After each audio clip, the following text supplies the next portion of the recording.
premiere of I Saw the TV Glow.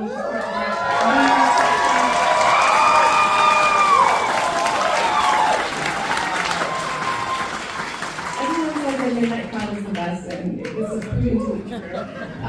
We're so excited to have James Schoenbrun back at the festival.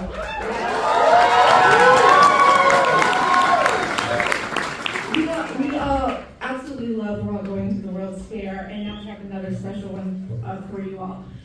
Our team was so struck by I Saw the TV Glow for how evocative it is, for how visually distinct it is, and for how well it translates this feeling that I think a lot of us can relate to, maybe not being able to fit in, but finding ourselves and maybe even losing ourselves in a world of TV. It's such a singular vision, and I can't wait for you to enter into this world. But first, please welcome and join me in welcoming our writer-director, James Schoenbrun.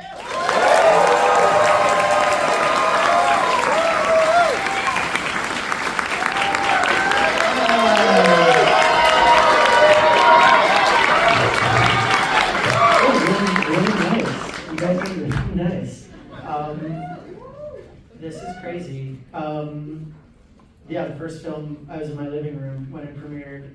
So this is the first world premiere of a movie that I've ever.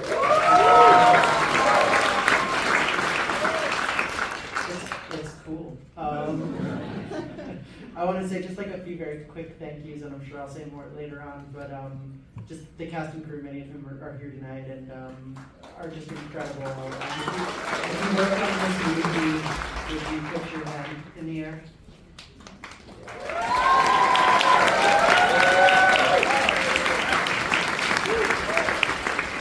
The team was, I told these folks, and you can be the judge of whether we lived up to this. I told everyone that during our first production meeting that I wanted to make the kind of movie that would play at IFC Center at midnight for like 20, 30 years.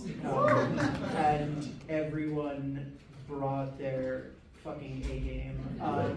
I think that like everyone with resources that were so much faster than my first film, but still reasonably limited, made a movie that I think is just like one of the most gorgeous things. I can't believe how gorgeous it is. Thank you to everyone here who made it as such. I want to thank A24, who gave me so much freedom and so much support to realize a vision that I think is, I just can't believe I got to make. I want to thank my queer family, many of whom are here tonight, Melissa, Sam, and Angel. I want to thank Mac and Marissa, my two moms who are my agents who helped me navigate the weirdness of making movies. And all of you for coming. This is so special to me. I was thinking about like time. It's in a lot of ways it's a movie about time because when you're trans, your perception of time is specific. But when you make a movie, like I remember when I wrote this film, I had been on hormones I think for like 3 months and was dealing with like the overwhelming calamity of blowing up your life in such a way that you have to when you come out, and reappraising what reality is, what home is, what family is, and really wanting to put something on the page that could really articulate what I was experiencing in that moment.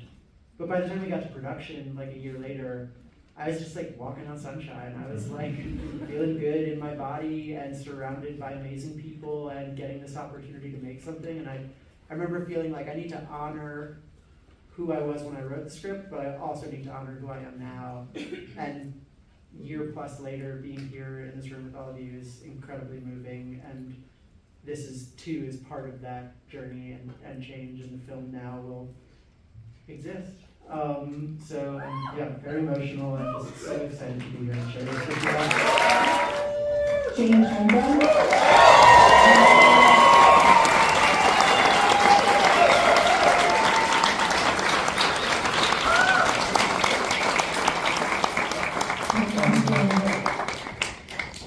Have some friends to bring up as well. Please help me welcome Justice Smith.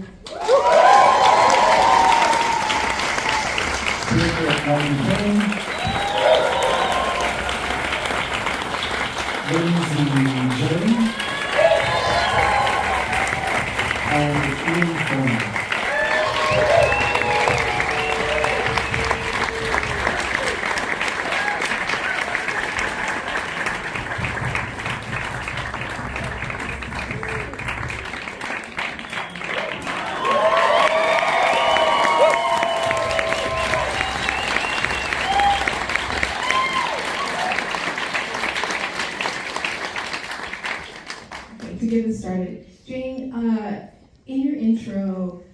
little bit about your headspace as you were writing this story, and I wonder if you could talk a little bit more about that, and maybe what some of the first images were that came to your mind. Yeah, I mean, dark headspace, I'd say. Yeah. I think my creative process, because I've been through it a few times now, I think is like something will obsess me, and then I'll spend 5 years thinking about why, and then the when it's ready to come out, it comes out very quick. At this time, it was like something about like the TV shows of my youth and growing up in the suburbs and loving those shows so much, maybe to the detriment of like reality. And the way that like my understanding of this like random place where I had been dropped into existence was so intertwined with like what the TV shows were selling me about like what youth was supposed to be. And I had this, I think the idea was like, this TV show ends with an unresolved cliffhanger where the main characters get buried alive, and like, these people go insane for 20 years, like, without any resolution to that. And yeah, I think that I had from the very beginning, and everything got extrapolated around it.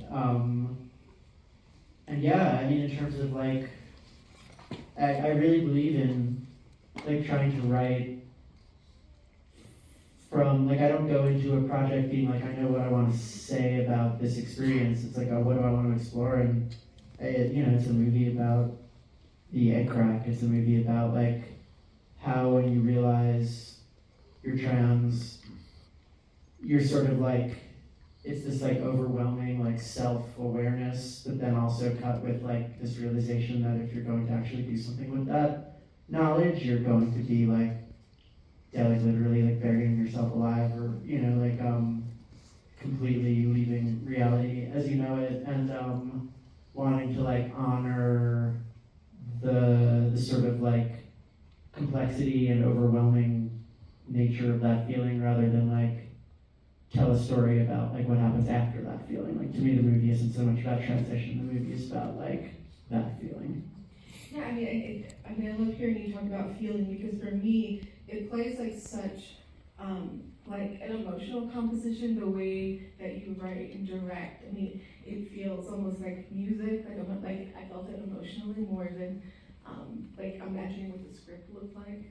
And so I wonder if you could talk a little bit about if there was a lot of shifts from the page to when you were directing it, or if it stayed pretty. No, pretty obsessive. I tend to be like very much a structuralist, and I think especially with this one, and to the credit of like the amazing team, it's just different than making a movie in the woods with 12 people. Like you have like this big crew, and you have resources, and you get to build worlds. And Eric, Eric and I think by the time we started prep, Eric, you are an amazing DP. By the time we like actually started prep, we had been through like the shot list like 4 or 5 times. It was we like photographed every single shot in the movie before production began in the locations where we were shooting them. I spent a week with my friend Albert Burney, who is a great filmmaker and also plays Mr. Sprinkley. Had the Mr. Sprinkley costume on. He's an animator, and I just went up to Baltimore where he lives, and we spent like a week drawing something like 25 frames from the movie. This was maybe like 6 months before production, and just got like incredibly detail oriented about like what we wanted the carpet in the basement to look like, and that Fruitopia machine. I noticed it. Just like we drew these images, not every image in the movie obviously, but these sort of like iconic images that I had in my head, and we put them on paper. And what's amazing to me is that like when you have the resources that we had to make this movie, like we just brought those images to life. Like if you look at the sort of drawings that we made to a lot of the shots in the film, they like look very, very similar because we had this incredible team. And I have to also shout out Brandon Connolly, the production designer, who just like worked just true magician. Like the detail and color and like soul in so many of the sets, and just like bringing it to life just was incredible. Yeah, I mean the visual style is stunning. But so is your cast. And so I'd love to hear from each of you, and if you could talk a little bit about what you felt most connected to in the script. What you felt most connected to in the script, what drew you to the project?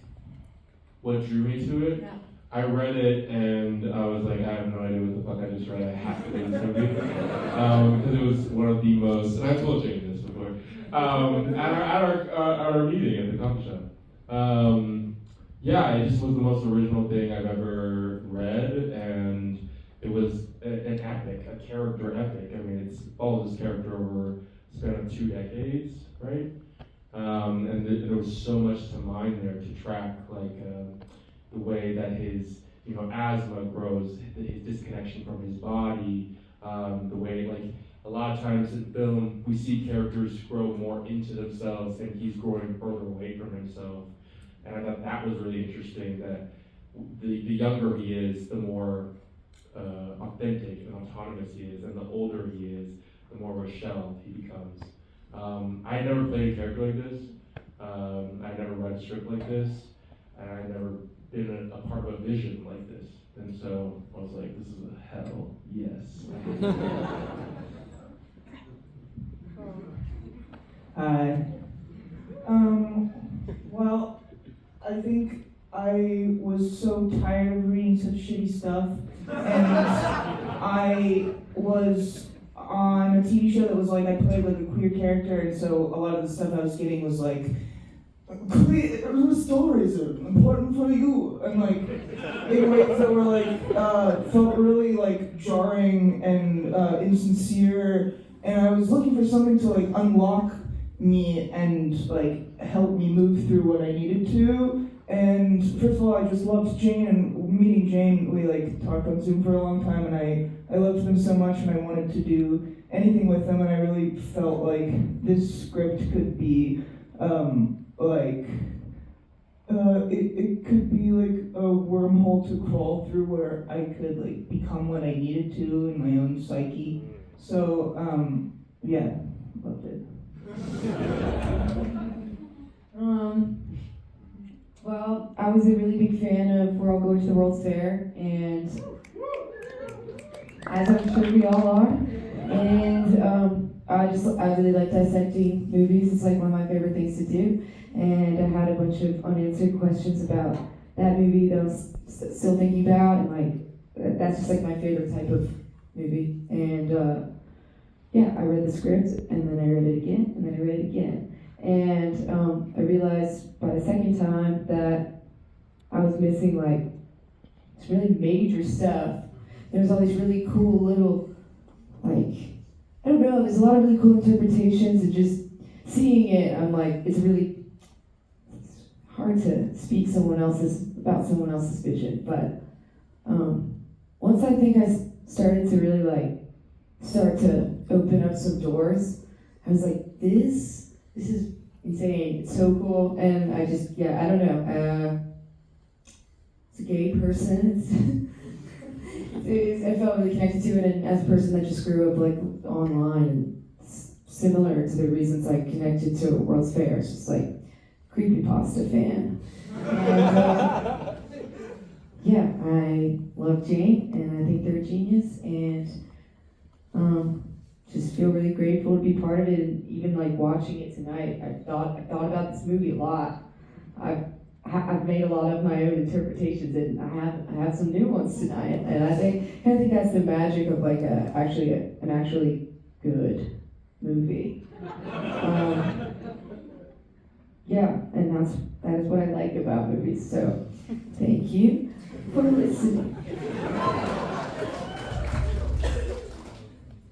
I've been drawn to a lot of horror movies, but when I read this script, I thought that it was like very different. It wasn't like the normal horror movie, and I'm not even sure if I would call it a horror. I would call it more of like a thriller, but it was very, very eerie. And that's one of the main things that I liked about this, because it was like you were, as the characters were going through the TV show, experiencing what they were experiencing, it was like you were kind of there too. It was like very, I would say like surrounding, but it was very easy to put yourself into, because we can all become like addicted to a lot of things. So one of the main things that drew me to the script was relatability. I think you're so right on. I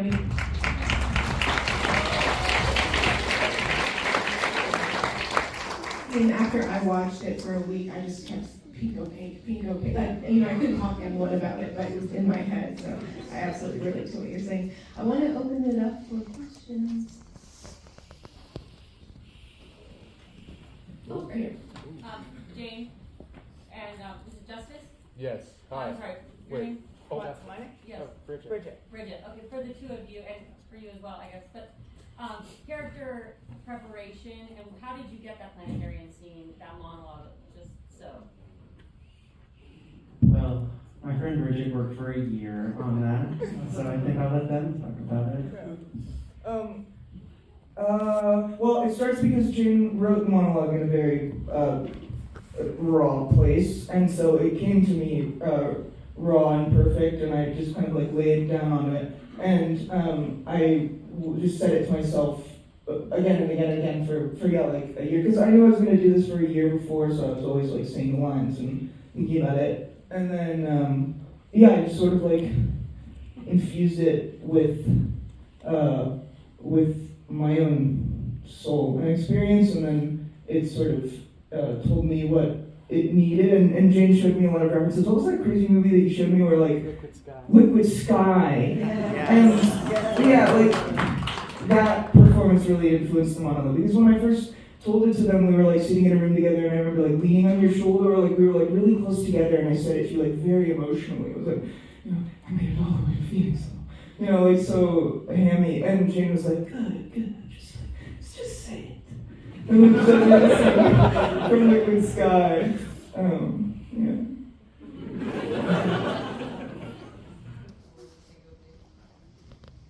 Yeah, it's like mostly Buffy.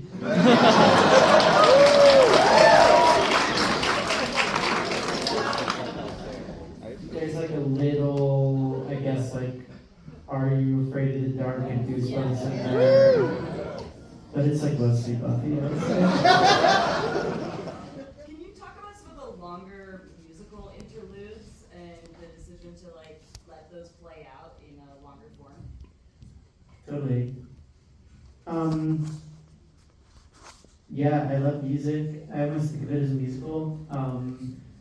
I think that like teen angst songs and like movies with teen angst songs, it's sort of like, I was like renting videos when I was 14, and like listening to the Donnie Darko soundtrack and shit. And,